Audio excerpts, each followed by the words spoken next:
Guys, today I will show you how can you use left formula and right formula and mid formula in Excel. There are three sections. First section is for left formula and second section is for right formula, and I have made third section for mid formula. For sample, I have written here this is sample text, this is sample text, and same thing here, this is sample text. So first I will use left formula. Left formula simply used for getting left characters from a text. You can say this formula get some characters from the left of a text. I will write here equal left and select the text which you want to take and press comma, and write here number of characters which you want to take from left. I will write here 4.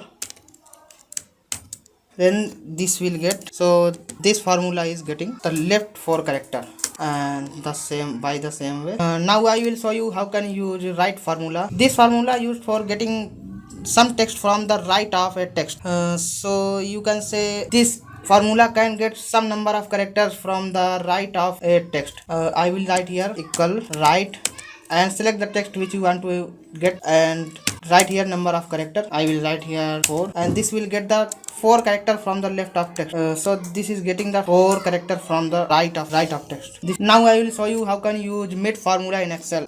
Mid formula simply used for getting text from the middle of a text. So for this formula asks for a start number. A start number is a number from which position you want to get text. So I will write here equal mid, and I want to select this text, and I will write here start number. Start number I want to start from the I character, THIS and I, and again I, second I, from I want to extract from second I.